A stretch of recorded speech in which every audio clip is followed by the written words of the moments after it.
Welcome to Traveler's Tales. I am your host, Greg Alonzo. Today I will be your guide through history as we take a look at Roman shields, helmets, and limb armor. Before we begin, just a quick reminder that we post new videos every Tuesday, Thursday, and Saturday, with special editions on Thursdays. Don't forget to hit the little bell icon to be notified each time we post new videos. Moving right along, mythology tells us one thing, while archaeology tells us another. We have learned through recent videos, which I have linked below, that Roman weaponry was a key factor to their success on the battlefield. The Romans were not just content with producing superior combat men, they sought to achieve the ultimate fighting machine. They took every consideration in the weapons and armor they produced, and this is in fact why they were so effective in war. Let's take a look at the Roman shield. Was it just for protection, or was it another weapon? The early shields used in Rome were known as the parma. These shields were round, measuring somewhat smaller than most shields of the day. However, it was strongly made and regarded as effective protection. Its strength came from its design of gluing multiple layers of wood together. Lastly, a leather covering was stretched across to eliminate the shield's vulnerability to water. The parma was used in the Roman army all the way to the mid-Republic. As time pressed on and Rome continued expanding its borders, the need for better protective shields arose. The scutum was then developed. The change proved necessary as the Romans switched their military formation from the hoplite phalanx of the Greeks to the formation of the maniples. In Latin, this formation is called manipuli. The change proved most advantageous because the scutum added the best in personal security. Why was this? To begin with, the scutum weighed 10 kilograms, which is 22 pounds. It was a large rectangular shield made of 3 sheets of wood glued together and covered with canvas and leather.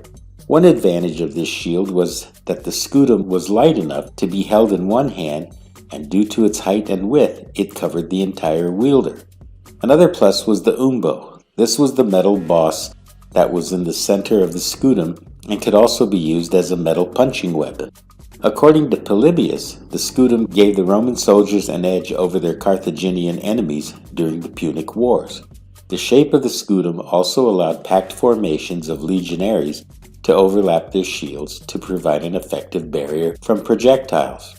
The most novel was the testudo, which we know as the tortoise. This formation added legionaries holding shields from above to protect from descending projectiles such as arrows, spears, and any other weapon that could be thrown. What about the headgear worn by the Romans? Roman helmets varied greatly. One of the first helmets used by the Romans was the Montefortino helmet. Later it was replaced by the culus.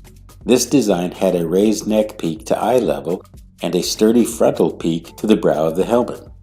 Next came the galea, which was primarily used in both the late 1st and late 2nd centuries of the Common Era. This design drew its influence from the Gaelic tribes of the north, hence the name. Roman helmets usually featured a bowl protecting the head, an extension in the back with a neck guard, a ridge above the forehead for additional contact protection, as well as decoration.